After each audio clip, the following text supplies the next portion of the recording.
Կարծում եմ պարոն Թաթյան ներկայացման կարիք չունի առանձնապես։ Ողջույնները հնչեցին, խնդրեմ պարոն Թաթյան, հարթակը ձերն է։ Սիրելի ընկերներ, իմ սիրելի բարեկամներ, սիրելի հայրենակիցներ, շատ շնորհակալ եմ, որ եկել եք։ Ինձ համար, մեր թիմի համար սա մեծագույն պատիվ է։ Ինձ համար պատիվ է այսօր ձեր առաջ խոսք ասելու։ Ինձ հաճախ են հարցնում, թե ինչու քո մասին կենսագրական մանրամասն տվյալներ չկան, եւ շատ հարցեր կան, որ ես հասկանում եմ, պետք է նաեւ պարզաբանել։ Դրա համար ես ուզում եմ սկսեմ այսօր երկու ընդհանրապես դրվագից եւ ուզում եմ դրանով նաեւ ներկայացնել, թե ինչպես եմ, ինչ եմ ես զգում եւ ինչ սկզբունքներով եմ ղեկավարվում։ Ես ծնվել եմ սովորական հայկական ընտանիքում, Երևանում։ Մայրս մանկավարժ է, աշխատել է ուսուցչուհի, հետո մանկապարտեզում դաստիարակչուհի եւ շատ լավ հիշում եմ, երբ քրոջս հետ ամեն օր գնում էինք դասի, մայրիկիս հետ, որ աշխատում էր հարևանությամբ, հետո նորից միասին վերադառնում էինք հայրս, ամեն օր աշխատանքի էր, դժվար աշխատանքի։ Դժվար օրեր եղել են, այո, եղել են։ Ծնողներս հաճախ էին ասում, որ դժվարությունները մեզ համար են, ինքներս պետք է հաղթահարենք։ Մեր փոխարեն ոչ ոք չի կարող գալ մեր հարցերը լուծել։ Եվ մենք կարող ենք այդ խնդիրները լուծել, որովհետև մենք միասին ենք։ Դժվար օրերից են ես կարող եմ կիսվել այսօր ձեզ հետ, շատ լավ հիշում եմ, երբ Երևանի պետական համալսարանի իրավաբանական ֆակուլտետի ուսանող էի, զուգահեռ նաև աշխատում էի մի ժամանակահատված շինարարությունում որպես բանվոր։ Ստանում էի ամիսը, շատ լավ հիշում եմ, 10,000 դրամ աշխատավարձ։ Դրանից զուգահեռ նաև, քանի որ գերազանց առաջադիմությամբ էի սովորում, ստանում էի 5,950 դրամ թոշակ, 1000 դրամով ավելի էր։ Եղել է ժամանակ, որ նաև ոտքով եմ տուն գնացել, որովհետև պետք էր գումարը տնտեսել, տան համար որոշակի գնումներ անելու, բայց նաև ինձ համար ամենակարևորը գրքեր գնելու համար։ Այս դժվարությունները արդյոք ինձ վհատեցրել են, արդյոք ինձ հիասթափեցրել են։ Ոչ իհարկե, որովհետև ես շատ լավ գիտեի, թե ես ինչ որոշում եմ կայացրել, ես հավատում էի իմ որոշմանը, եւ ես գնում էի այդ որոշման հետևից, ես շատ լավ գիտակցում էի, որ որպեսի հաջողեմ, ինձ պետք են գիտելիքներ, ինձ պետք են հմտություններ, իսկ եթե ես որպեսի հաջողեմ, ես պետք է ստանամ դրանք եւ դառնամ մասնագետ։ Մեկ այլ կյանքի դրվագ եմ ուզում ձեզ ներկայացնել։ Այնպես է ստացվել, որ մենք մեր ընտանիքով որոշակի ժամանակահատված ապրել ենք Ուկրաինայում։ Դպրոցում շատ լավ հիշում եմ, մենակ միայն մենք էինք հայ, ես եւ քույրս։ Դասարանում միայն ես էի հայ եւ այդտեղ այսպիսի մի սովորություն կար, որ անուն ազգանունն ասելուն զուգահեռ նաեւ անպայման ասում էին ազգությունը։ Եվ այդ ժամանակահատվածից սկսած, քանի որ երեխայական նաև ընկալումներ կային, լինում էին նաև անախորժություններ դրա հետ կապված։ Իհարկե իմ համադասարանցիներից շատերի հետ մենք ընկերություն ենք անում, բայց այն ժամանակ անգամ խոսքը հասնում էր կռիվների։ Այդ ժամանակվանից իմ մեջ մտել է մի կարևոր բան, որքան կարևոր է ազգային արժանապատվությունը անձնական արժանապատվության համար։ Եվ որքան կարևոր է քո իրավունքներին տեր լինելը, որքան կարևոր է պատասխան տալը, որքան կարևոր է ինքդ քեզ պաշտպանելու կարողություն ունենալը։ Ես սա ինչու եմ ասում։ Ես սա ասում եմ նրա համար, որ այսօր կարծես Հայաստանը մոռացել է պատասխան տալը։ Այսօր կարծես մենք դարձել ենք անկարող մեզ պաշտպանելու հարցում։ Մեզ անընդհատ համոզում են, որ ճիշտը համակերպվելն է, համաձայնվելն է, զիջելն է եւ դա անունը դնում են իմաստնություն։ Ես ուզում եմ հատուկ ասել, որ դա իմաստնություն չէ։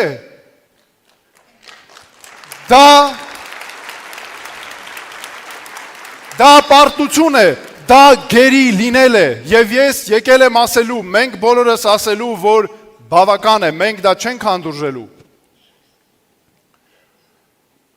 Այսօր Հայաստանի Հանրապետության վարչապետը ինչ է ասում։ Հայաստանը չի եղել երբեք այսքան անկախ ու ինքնիշխան, ինչպես հիմա է։ Եկեք նայենք փաստերին։ Օտար պետության, որը մեր ողերիմ հարևանն է, օտար պետության ղեկավարը ասում է պետք է սահմանադրությունը փոխես, Նիկոլ Փաշինյանն ասում է այո։ Օտար պետությունը մեր նկատմամբ ադրբեջանական զորքերը կատարում են հանցանքներ, ամենադաժան սպանությունները, մեր հայ գերիների նկատմամբ խոշտանգումներ եւ հետո կեղծ գործերով դատում են մեր մարդկանց, պարտադրում են հայցերը հետ քաշել միջազգային դատարաններից, Նիկոլ Փաշինյանն ասում է այո։ Ադրբեջանական զորքերը ներխուժել են Հայաստանի Հանրապետություն, օկուպացրել են մեր տարածքները եւ ընդ որում ասեմ ձեզ մի կարևոր բան, մենք բացահայտել ենք ամբողջությամբ բաց աղբյուրներով, որ վերջերս ընդհանրապես նաեւ եղել է նորից ադրբեջանական դիրքերի ամրապնդում եւ նոր դիրքեր Հայաստանի Հանրապետության տարածքում, որով ամրապնդել են ել ավելի իրենց վերահսկողությունը եւ այս խորքային ամեն օր ամրացման պայմաններում Հայաստանի Հանրապետության կառավարության գործող ղեկավարը հայտարարում է, մենք նրանց կխնդրենք դուրս կգան ինչ որ հանձնաժողովի միջոցով։ Ակնհայտ է, որ այն ինչ որ ասվում է, բնականաբար այս կերպ չի իրականանալու։ Եվ ես ուզում եմ ասել նաև Հայաստանի սահմանադրության փոփոխության պահանջի հետ կապված։ Հայաստանի սահմանադրությունը խաղալիք չէ, անկախության հռչակագիրը մեր պետականության սկիզբն է, մեր պապերի ինքնությունը, մեր ազատասեր նախնիների սուրբ պատգամը, մեր անկախության հռչակագիրը, մեր սահմանադրությամբ ամրագրել է նաև սերունդների միջև պատասխանատվություն։ Սահմանադրությունը չի կարող վերամշակվել որևէ օտար պետության ու առավել եւս այնպիսի պետության պահանջով, որը մեզ ոչնչացնելու նպատակ է հռչակել։ Արդյունքում ունենք վարչապետ, որը ոչ միայն վախենում է Հայաստանի Հանրապետության բանակը երկրի պաշտպանության համար ուժեղացնելուց, այլ ավելին այն թույլատնում է։ Առաջիկա 100 օրում դուք շատ կլսեք նորից էլի նախկինների եւ ներկաների մասին։ Մեկն իշխանությունը պահում է ատելության հասնող քննադատությամբ նախկիններին ուղված, հույսով որ կարժանանա մեր ողերիմ հարևանների բարեհաճությանը եւ գովեստին։ Մյուսները փորձում են վերադառնալ խաղալով նոստալգիայի վրա եւ հետ բերելով մեր ժամանակի գլխավոր սխալներից մեկը՝ պարծենկոտությունը նվիրական հաղթանակից հետո։ Այնպես է ստացվել, որ մենք հայտնվել ենք արատավոր շղթայի մեջ եւ հենց դա ստեղծել է Նիկոլ Փաշինյանն ու այդ խաղի մեջ վամպիրի պես ուղակի սնվում է նախկինի սխալներից։ Եվ եթե նրա այդ խաղի մեջ մտնում են պաշտոնաթող նախագահները, ստացվում է նրանք աջակցում են Նիկոլ Փաշինյանին եւ նրան տալիս են վերընտրվելու շանսեր։ Այս արատավոր շղթան պետք է կտրվի։ Այդ շղթայի մասերը նույն զույգի ձախ եւ աջ մաշված կոշիկներն են։ Նիկոլ Փաշինյանը մեզ առաջարկում է բանաձև։ Մեղք, համակերպվել, հանձնվել։ Մենք առաջարկում ենք նոր բանաձև։ Սխալներ, դասեր, վերածնունդ։ 35 տարի մեզ ստիպել են ընտրել կամ կոռուպցիոներներ, կամ անկարողներ, կամ օլիգարխներ, կամ թույլեր, կամ Ռուսաստան, կամ Արևմուտք, կամ անվտանգություն, կամ ժողովրդավարություն։ Մենք ասում ենք բավական է կամ-կամին, պետք է սովորել ասել եւ անվտանգություն, եւ ժողովրդավարություն, եւ ուժեղ բանակ, եւ ազատ տնտեսություն, եւ ազգային արժանապատվություն եւ ժամանակակից պետություն, Սփյուռքի հետ կապ եւ ինքնուրույնություն։ Այսօր շատ է խոսում սահմանադրությունը փոխելու մասին։ Ոմանք ուզում են փոխել սահմանադրությունը, որպեսզի իրենց առաջնորդը կարողանա դառնալ վարչապետ։ Մյուսները, որպեսզի կատարեն ադրբեջանական պետության պահանջը։ Բայց եկեք ազնիվ լինենք։ Խնդիրը սահմանադրությունը չէ, խնդիրն այն է, որ մենք անհրաժեշտ չենք համարում այն պահպանել։ Այստեղից էլ օրենքը այստեղից էլ գալիս է օրենքը անընդհատ վերաշարադրելու ցանկությունը։ Կոնկրետ մեկ մարդու համար հարևանի ցանկությամբ արտաքին ճնշման տակ մեզ մոտ յուրաքանչյուր նոր առաջնորդ սկսում է նրանից, որ հիմնական օրենքը ձևափոխում է իր համար։ Պետք է դադարեցնել սահմանադրությունը մեկ մարդու համար փոխելու այս արատավոր պրակտիկան։ Իսկ օրենքն այլ բանի մասին է, օրենքը թույլին պաշտպանում է ուժեղից, օրենքը պետությունը դարձնում է կանխատեսելի, առանց օրենքի հնարավոր չեն ոչ բիզնես, ոչ անվտանգություն, ոչ էլ նորմալ կյանք։ Ես գիտեմ ինչ եմ ասում։ Ես սովորել եմ իրավաբանություն, իրավունք Հայաստանում, Միացյալ Նահանգներում, Եվրոպայում եւ Ռուսաստանում։ Ես աշխատել եմ տարբեր մայրցամաքներում, Աֆրիկայից մինչև Եվրոպա եւ ԱՄՆ-ից մինչև Ռուսաստան։ Ես այդ աշխատանքով տեսել եմ ինչպես են տարբեր իրավական համակարգեր փլուզվում, ինչպես դրանք չեն աշխատում, ինչպես են ձախողվում եւ ինչպես են վերել կապնում։ Մարդու իրավունքների պաշտպանի պաշտոնում ամեն օր 6 տարի տեսել եմ, թե ինչ է տեղի ունենում, երբ իրավունքն ու օրենքը չեն պահպանվում։ Երբ տուժում են կոնկրետ մարդիկ, ոչ թե վիճակագրական տվյալներ, այլ մարդիկ, ովքեր ամեն օր են մեզ հետ մեր կողքին ապրում։ Մեզ պետք է ոչ թե անհատների պետություն, այլ իրավունքի պետություն։ Ոչ թե օրենքների վերաշարադրում իշխանության համար, այլ իշխանություն, որը ենթարկվում է օրենքին։ Այսօր գլխավոր հարցը անվտանգությունն է։ Անվտանգություն նաև այս դժվար աշխարհաքաղաքական պայմաններում եւ տարածաշրջանում։ Պատերազմից հետո հունվարի 28-ը շատերիս համար այլևս մեր բանակի տոնը չէ։ Դա հիշեցնում է պետության եւ ինքներս մեր նկատմամբ վստահության կորստի մասին։ Վարչապետի թեկնածուի գլխավոր առաջադրելու գլխավոր նպատակը իրական խաղաղություն հաստատելն է։ Խաղաղությունը հնարավոր է միայն այն դեպքում, երբ դու ուժեղ ես եւ կարող ես պաշտպանել քեզ։ Ուրիշների կամքից կախված խաղաղությունը խաղաղություն չէ։ Արժանապատվությունն առանց ուժի պարզապես պատրանք է։ Թվարկեմ մի քանի կետեր, որոնք մենք անմիջապես իրականացնելու ենք։ Դրանք ոչ թե կարգախոսներ են, այլ կոնկրետ ծրագրային կետեր։ Առաջին, պաշտոնավարման հենց առաջին օրը ստեղծվելու է ռազմական բարեփոխումների հատուկ հանձնաժողով։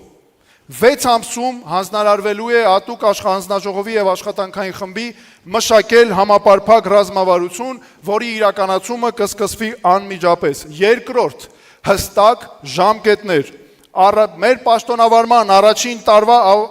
տարվա ավարտին լիարժեք զսպման կարողություններ։ Առաջին ժամկետի ավարտին ռազմական հավասարակշռություն հանրության համար թափանցիկ հաշվետվողականությամբ։ Երրորդ, պաշտպանական ծախսերը ոչ պակաս քան համախառն ներքին արդյունքի 8%-ը։ Սա նշանակում է ռազմական բյուջեի աճ առնվազն $1 միլիարդ։ Ամեն տարի առնվազն $500 միլիոն հայաստանյան ընկերություններից գնումների համար ազգային ռազմաարդյունաբերական համալիրի զարգացման համար։ Չորրորդ, ճշմարտություն եւ պատասխանատվություն։ Մենք անմիջապես հրապարակելու ենք 44-օրյա պատերազմի հարցերի վերաբերյալ ազգային ժողովի հանձնաժողովի զեկույցը։ Հասարակությունը Հայաստանում իրավունք ունի իմանալ ճշմարտությունը։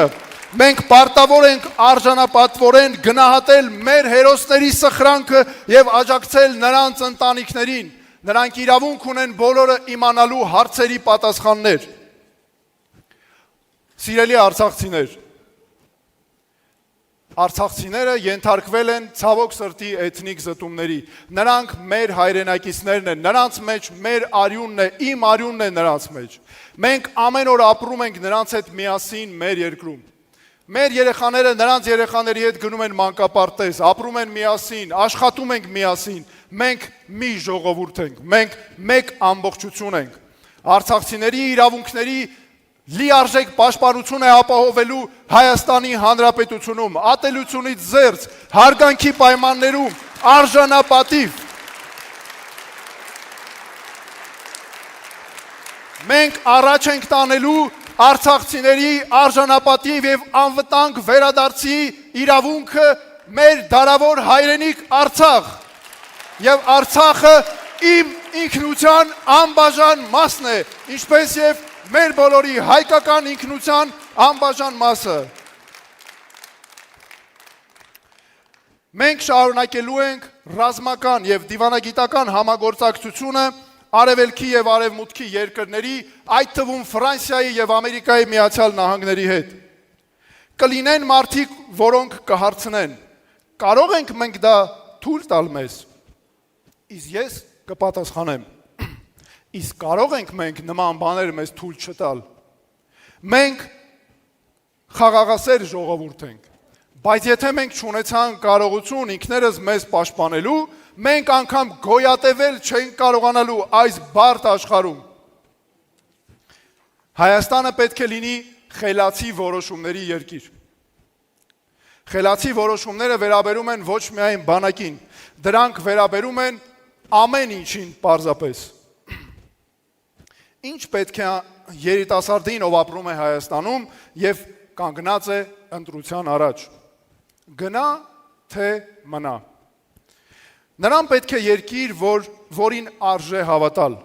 ոչ թե աղքատ հետխորհրդային տարածք անցյալի կրկնության վախով, այլ տաղանդների դարբնոց, ոչ մեծ տարածքով, բայց ուժեղ տեխնոլոգիաներով, խելացի, կայուն, կանխատեսելի։ Մենք կկառուցենք թվային պետություն, որտեղ ծառայությունները արագ, հասանելի եւ թափանցիկ են, որտեղ կոռուպցիան անհնար է, որովհետև ամեն ինչ տեսանելի է, որտեղ բիզնեսի հաջողությունը կախված է տաղանդից եւ աշխատանքից, այլ ոչ թե կապերից։ Սփյուռքի հետ միասին մենք մեզանով որդքի կկանգնացնենք երկիրը, ժամանակակից տեխնոլոգիաներով, արհեստական բանականության վերջին նվաճումներով, դառնալով Հարավային Կովկասի ուղեղային կենտրոնը, ինչպես դա հիմա անում են մեր հայրենակիցներ Նուբար Աֆեյանը եւ մեր մյուս հայրենակիցները։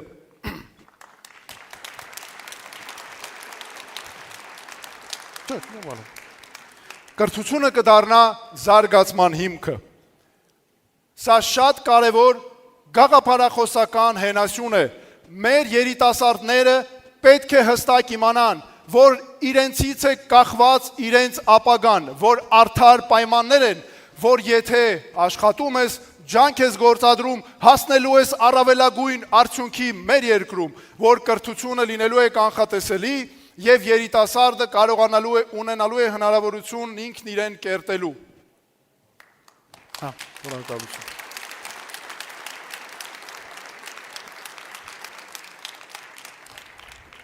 Համալսարանները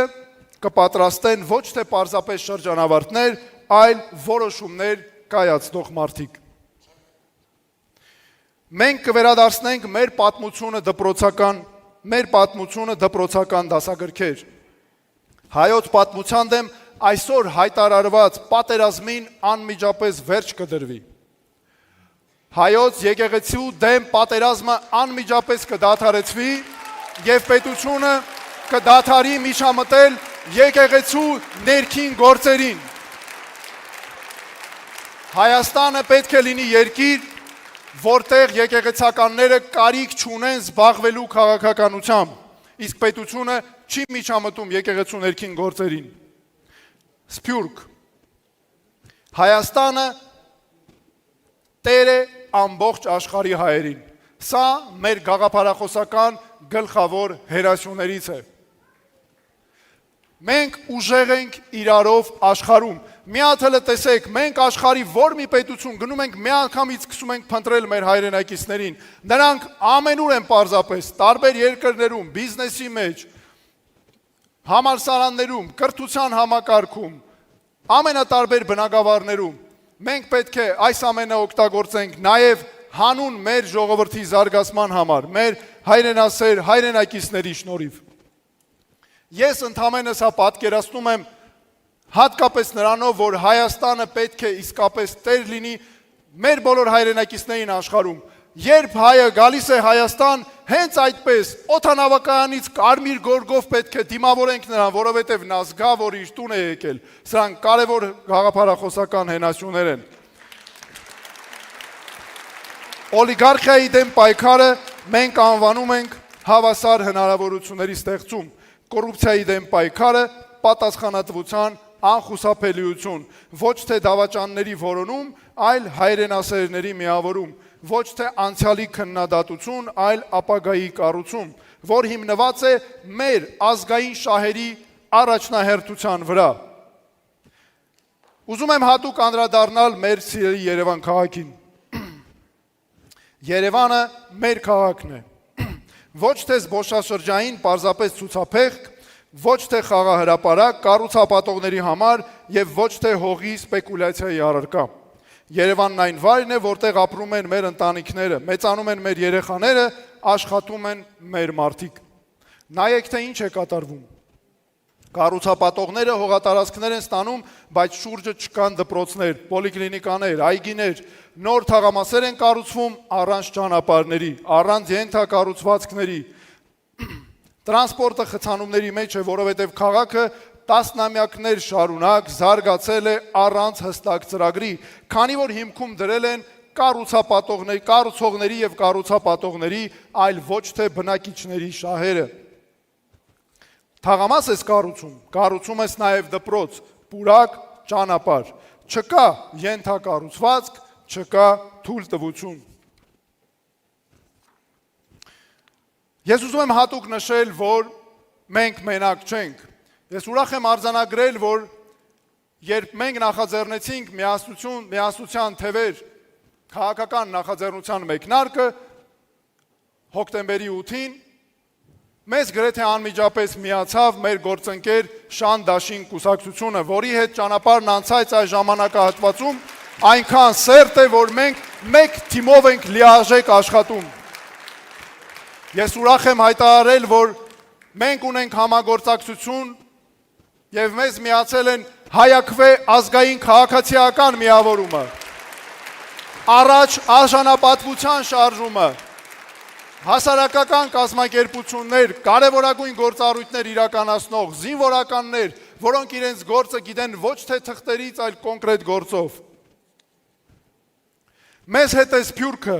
ԱՄՆ-ից, Ռուսաստանից, Ֆրանսիայից, Հարավային Ամերիկայից, Լիբանանից եւ աշխարհի տարբեր անկյուններից։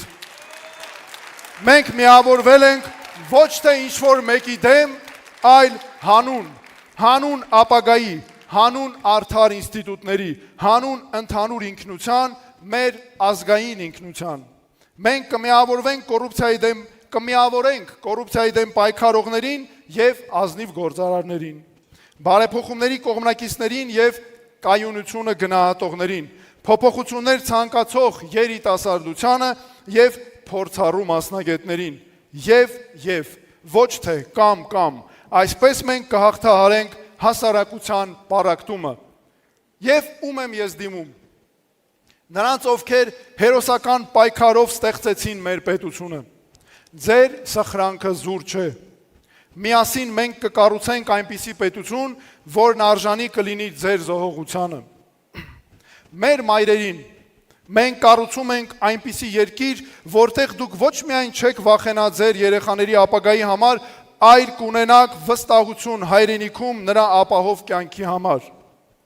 Գործարարներին ձեր ջանքերը իմաստ կունենան եւ արդյունք կտան։ Երիտասարդներին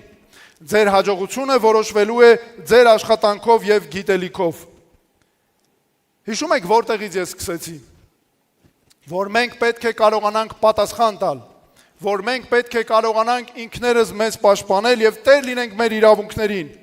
Ես հիմա նկատի ունեմ հենց այս ընտրությունները պետք է լինեն հենց մեր պատասխանը։ Պատասխան նրանց, ովքեր 35 տարի մեզ ասել են, որ պետք է համբերենք։ Մենք չենք ուզում նոր պատերազմներ, չենք ուզում ապրել անցյալով։ Մենք ուզում ենք աշխատել, դաստիարակել, երեխաներ, բիզնես բացել, սովորել, խաղող աճեցնել։ Մենք ուզում ենք նորմալ կյանք, նորմալ երկրում, որտեղ ապահով է եւ արդար, եւ մենք այն կկառուցենք։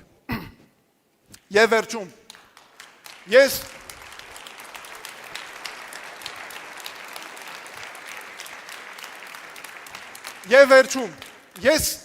հիմա մի կողմ եմ ուղղակի դնում մարդու իրավունքների պաշտպան եւ գիտնական Թաթոյանին։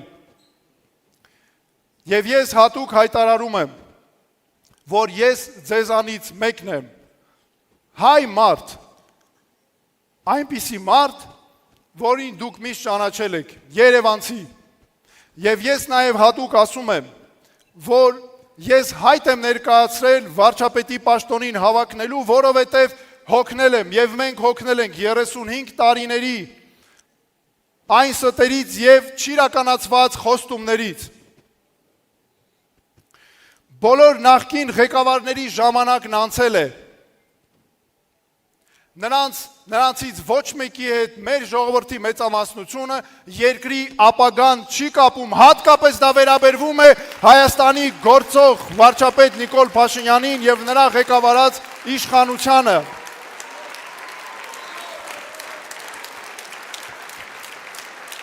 Սիրելի հայրենակիցներ, մինչ ընտրությունները մնացել է 100 օրից էլ քիչ։ Այնպես է ստացվել, որ Ռուսաստանն ունի իր թեկնածուն, Ամերիկայի Միացյալ Նահանգներն ունի իր թեկնածուն, Եվրոպան ունի իր թեկնածուն, անգամ որքան էլ կարող է տարօրինակ լինել, բայց այդպես է, Ադրբեջանն անգամ ունի իր թեկնածուն։ Իսկ ուր է Հայաստանը։ Իսկ ուր է Հայաստանի թեկնածուն։ Մեզ պետք է մարդ, որի կատարած գործերից, ծրագրերից մենք բոլորս որտեղ լինի մեր հայրենակիցները կասեն, սա մեր թեկնածուն է, Հայաստանի մարդը, մեր տղան։ Եվ այո, Հայաստանն ունի իր թեկնածուն։ Ես Հայաստանի թեկնածուն եմ, եւ ես որպես վարչապետի ձեր թեկնածու հայտարարում եմ, որ ղեկավարվելու եմ բացառապես Հայաստանի շահերով, մեր երկրի ազգային շահերով, հանուն մեր ամուր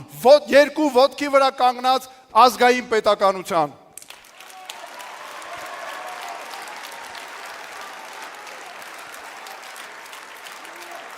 Բայց վարչապետի պաշտոնում իմ առաջադրվելու պատճառները նաև այլ են։ Պատճառներից է նաև այն, որ ես ուզում եմ ապրել մի երկրում, որտեղ կա խաղաղություն։ Ես ուզում եմ ապրել մի երկրում, որը ուժեղ է այնքան, ամուր է այնքան, որ կարողանում է պաշտպանել ինքն իրեն։ Եվ գիտակցում եմ, որ այդ խաղաղությունը նրա շնորհիվ է, որ ամուր է երկիրը եւ կանգնած է իր երկու ոտքի վրա։ Ես ուզում եմ ապրել մի երկրում, որն արդար է, որտեղ չկան ծայրահեղ աղքատներ։ Արդար է բոլոր առումներով, պայմաններով, երիտասարդների համար, կյանքի բոլոր հնարավորություններով։ Ես ուզում եմ ապրել երկրում, որը իրավունքի եւ օրենքի երկիր է, այլ ոչ թե կոնկրետ անհատների երկիր։ Ես հավատում եմ իմ երկրին եւ հավատում եմ իմ ժողովրդին առավել եւս, որովհետեւ գիտեմ, որ չկա Հայաստանում որևէ հարց, որ մենք բոլորով միասին չկարողանանք լուծել։ Մենք մեր հնարավորություններով, մենք ինքներս պետք է լուծենք մեր բոլոր խնդիրները։ Ես առավել եւս հավատում եմ մեր երիտասարդներին։ Երիտասարդները ունեն հանդիպում իրենց ճակատագրի հետ, եւ այդ ճակատագիրը մեր պապերի երազած երկիր ունենալն է, ամուր, ոտքի վրա երկու կանգնած, ժողովրդավարությամբ եւ պաշտպանված մարդկանցով։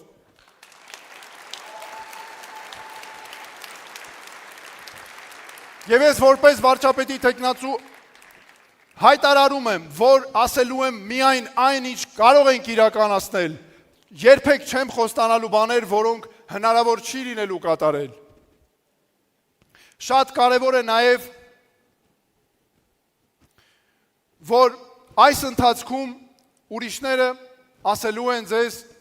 ընտրեք վախի ու բողոքից ելնելով։ Մենք ասում ենք, ընտրեք մեզ հանուն հույսի եւ հավատի։ Եվ մենք մենակ չենք, մեր հետևում կանգնած են մեր երիտասարդները, մեր մասնագետները,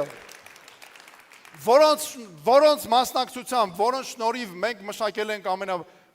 արդյունավետ ծրագիրը, բայց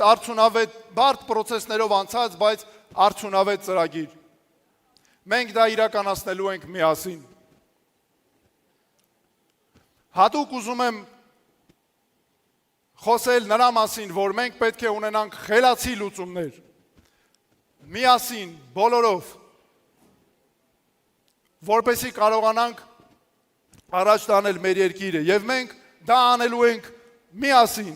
Դրա համար պետք է առաջին քայլը կատարել խելացի ընտրություն, միասին, մտածված եւ արդյունավետ, որպեսզի Հայաստանը լինի անվտանգ եւ զորեղ։ Շնորհակալություն։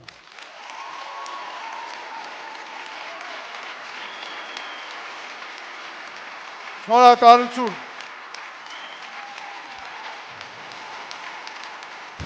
Պարոն Թաթյան, խնդրում եմ չհեռանալ։ Ես խնդրում եմ բեմ բարձրանալ այսօրվա բանախոսներին։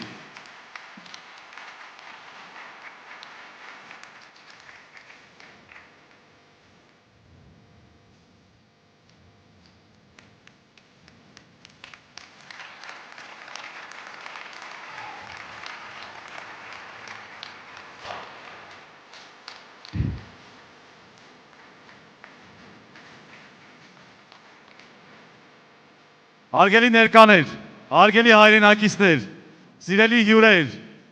շնորհակալություն, որ այսօր մեզ հետ եք, շնորհակալություն, որ ընդունել եք մեր հրավերը, շնորհակալություն մասնակցության համար։ Ստեսություն, մինչ հանդիպում։